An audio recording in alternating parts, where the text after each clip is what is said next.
teman-teman, aku Nadia Enomelinda dari D3 Akuntansi 2019, kelas 427, absen 17. Di video kali ini, aku bakal ngejelasin sedikit ilmu mengenai perpajakan, yaitu mengenai penghitungan PPh orang pribadi karyawan yang penghasilan brutonya kurang dari atau sama dengan 60 juta, serta pengisian SPT 1770 SS. Tanpa panjang lebar lagi, let's check this out. Penghitungan PPh orang pribadi karyawan dan pengisian SPT 1770 SS. Pokok bahasan dalam video kali ini ada 4. Yang pertama, karakteristik penghasilan dari pekerjaan dan penerimanya. Yang kedua, SPT tahunan PPh orang pribadi. Yang ketiga, penghitungan PPh akhir tahun wajib pajak orang pribadi karyawan dengan penghasilan bruto kurang dari atau sama dengan 60 juta. Dan yang keempat, pengisian SPT tahunan formulir 1770 SS. Kita lanjut ke bahasan yang pertama, yaitu karakteristik penghasilan dari pekerjaan dan penerimanya. Wajib pajak orang pribadi WPOP karyawan. Definisinya adalah wajib pajak orang pribadi yang mendapatkan penghasilan dari pekerjaan. Ada beberapa karakteristik mengenai wajib pajak orang pribadi karyawan. Yang pertama, mendapatkan penghasilan dari pekerjaan yang bersumber dari pemberi kerja atau dikenal sebagai orang yang gajian. Yang kedua, mempunyai atasan. Dan yang ketiga, biasanya diberikan bukti potong PPh dari pemberi kerja, jika pegawai itu adalah pegawai tetap. Ada 2 jenis bukti potong PPh. Yang pertama, 1721A1 untuk pegawai swasta, dan 1721A2 untuk PNS, TNI, Polri, pejabat negara, dan pensiunannya.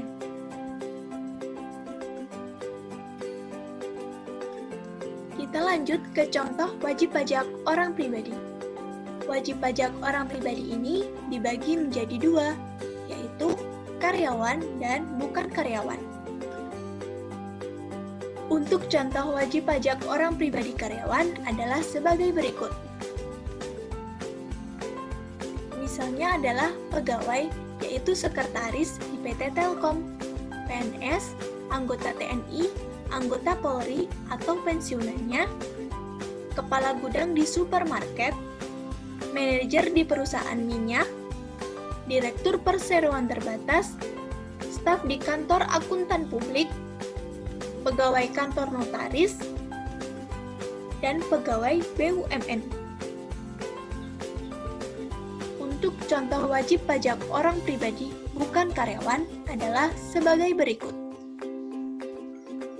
Contohnya yaitu pengemudi ojek online, YouTuber, pedagang nasi uduk, konsultan hukum, artis, pelukis, motivator, dan pemilik usaha fotokopi. Tentunya, di luar ini masih banyak ya contoh wajib pajak orang pribadi, baik karyawan maupun bukan karyawan. Bahasan yang kedua, SPT tahunan wajib pajak orang pribadi. Yang pertama, definisinya. Surat pemberitahuan yang selanjutnya disebut sebagai SPT adalah surat yang oleh wajib pajak digunakan untuk melaporkan penghitungan dan atau pembayaran pajak, objek pajak, dan atau bukan objek pajak, dan atau harta dan kewajiban sesuai dengan ketentuan peraturan perundang-undangan di bidang perpajakan. SPT tahunan adalah SPT untuk suatu tahun pajak atau bagian tahun pajak. Ada 3 jenis SPT.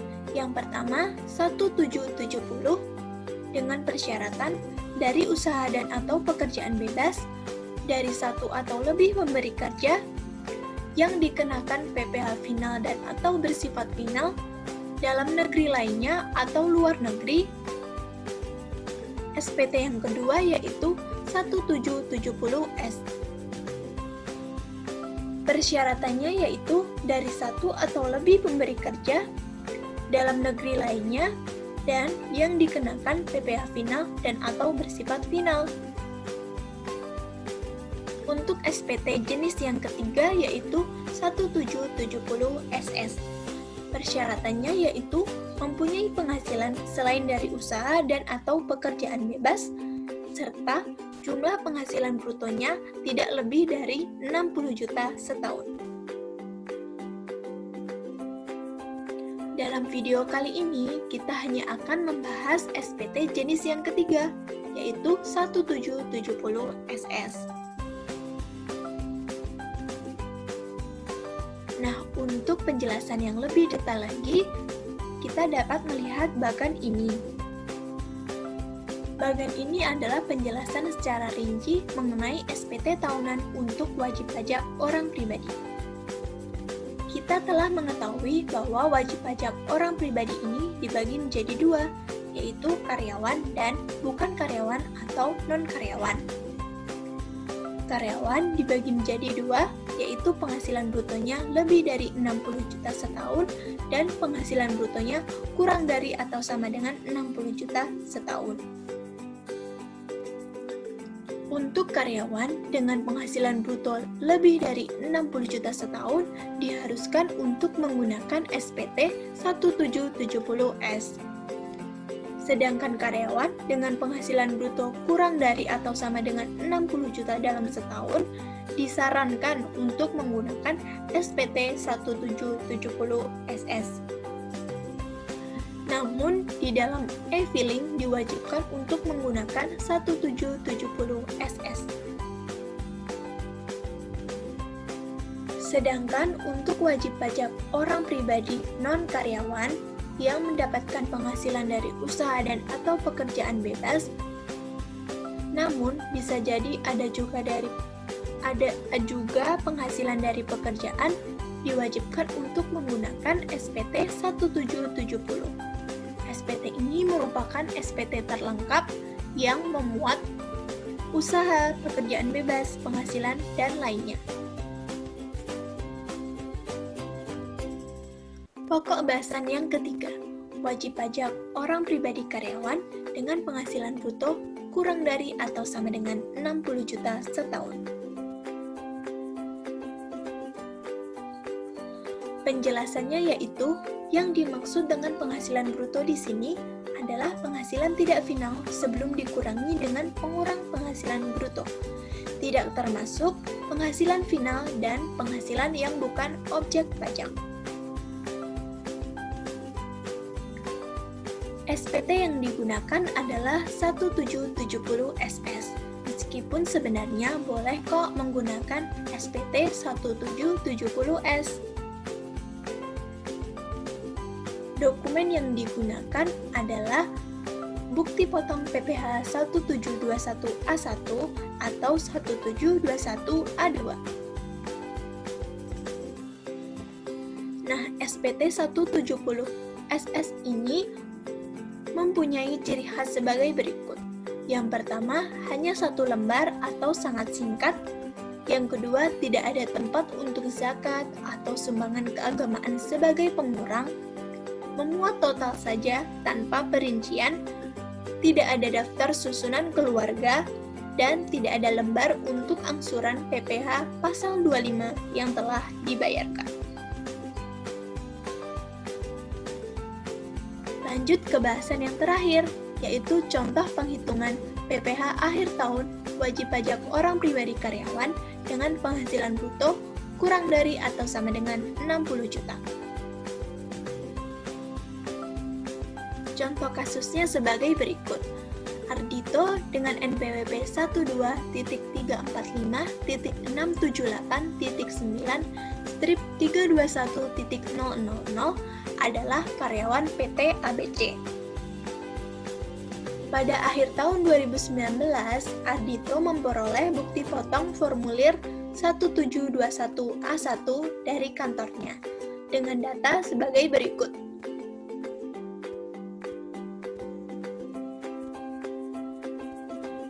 Penghasilan brutonya adalah Rp57.370.000. Pengurang penghasilan brutonya meliputi biaya jabatan adalah Rp2.868.500. Penghasilan netonya adalah Rp54.501.500. Karena Ardhito belum kawin dan belum mempunyai tanggungan, status PTKP-nya adalah TK0 dengan nilai 54 juta. PPh terutangnya adalah Rp25.050. Nilai ini telah dipotong dan disetor oleh PT ABC. Selain itu, Ardhito memperoleh penghasilan berupa hadiah lomba kejuaraan bulu tangkis dengan hadiah sebesar Rp2.600.000. Penyelenggara lomba telah memotong pajak sebesar 5% atas hadiah tersebut dan memberikan bukti potong kepada Ardhito.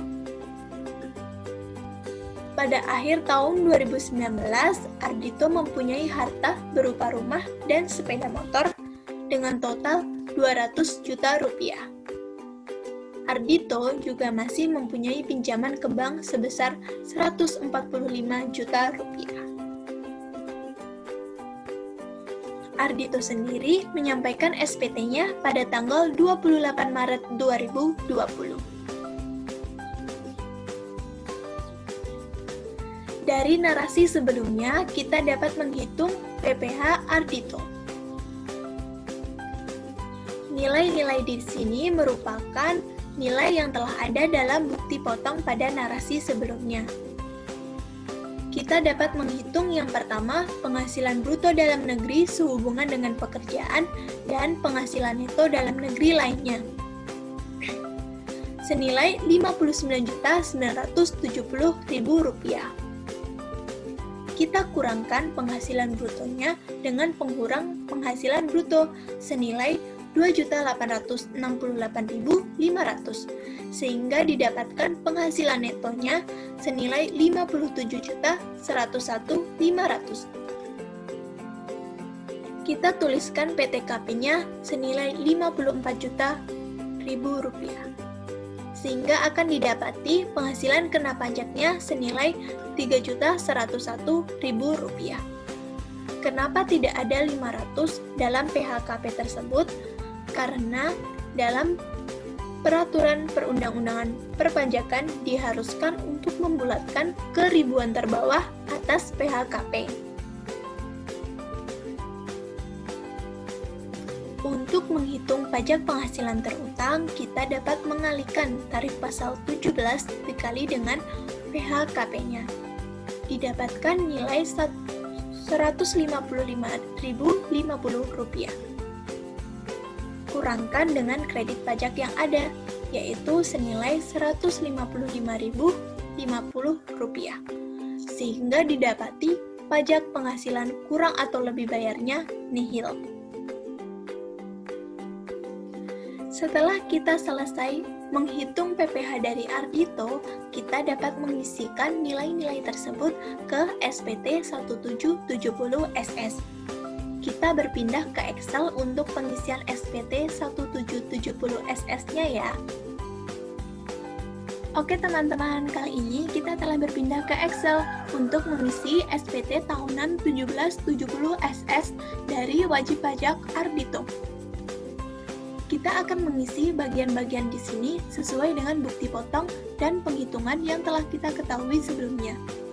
Tanpa basa-basi lagi, kita lanjut ya. Untuk mengisi yang pertama tahun pajaknya, sesuai dengan bukti potongnya yaitu tahun 2019.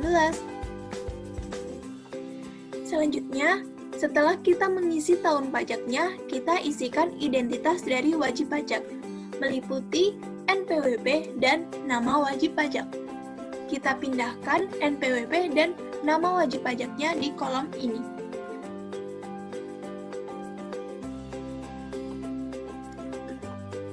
Di diperhatikan ya sesuai dengan bukti potong dan penghitungan yang telah kita ketahui sebelumnya. NPWP-nya sekian dan nama wajib pajaknya adalah Ardito. Bagian selanjutnya kita akan mengisi pajak penghasilan. Kita isikan kolom-kolom ini sesuai dengan bukti potongnya dan juga penghitungan yang telah kita ketahui sebelumnya. Kita tinggal memindahkan angka-angka yang telah kita hitung sebelumnya. Yang pertama, mengenai penghasilan bruto dalam negeri sehubungan dengan pekerjaan dan penghasilan neto dalam negeri lainnya. Langsung kita pindahkan ya, senilai Rp59.970.000. Isikan juga pengurangannya, senilai Rp2.868.500. Untuk penghasilan tidak kena pajak, kita isikan dulu statusnya, yaitu TK0. Pindahkan juga nominalnya senilai 54 juta di kolom ini. Selanjutnya, kita akan mengisi nomor 4, yaitu penghasilan kena pajak, merupakan hasil dari pengurangan angka 1, 2, dan 3. Kita juga akan mengisi angka 5, yaitu pajak penghasilan terutang, senilai Rp155.050. Pajak penghasilan yang telah dipotong oleh pihak lain. Kita pindahkan juga ke sini ya nominalnya. Untuk nomor 7, kita dapat mengisi kolom ini apabila sesuai dengan pernyataan ini. Nomor 7 adalah nihil, karena pajak penghasilan terutangnya telah dibayarkan sesuai oleh pihak lain, yaitu pihak PT ABC dan penyelenggara lomba bulu tangkis. Yang selanjutnya, kita akan mengisi poin B, penghasilan yang dikenakan PPh final dan yang dikecualikan dari objek pajak. Angka 8, 9, dan 10 kita dapat isi di kolom tersebut. Namun, karena di contoh kasusnya tidak diketahui, maka kita asumsikan bahwa tidak ada, sehingga kita isi sebagai berikut. Untuk selanjutnya, kita akan mengisi poin C, yaitu daftar harta dan kewajiban. Isikan sesuai bukti potong ya, yaitu poin 11, jumlah keseluruhan harta yang dimiliki pada akhir tahun, senilai 200 juta. Angka 12-nya kita isikan jumlah keseluruhan kewajiban atau utang pada akhir tahun pajak, senilai 145 juta. Lalu kita isikan pernyataannya. Dapat dibaca di sini.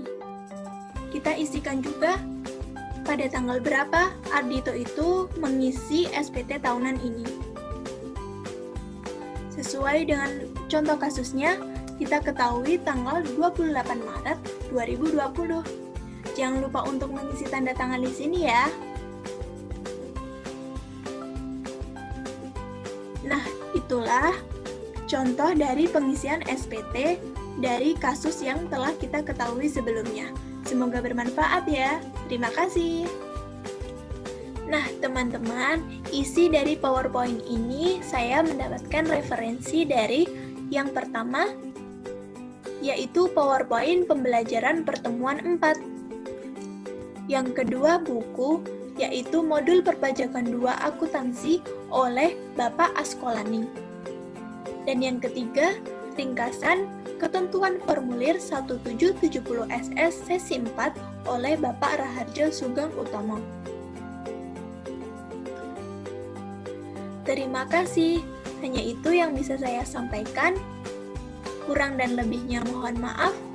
Semoga bermanfaat ya.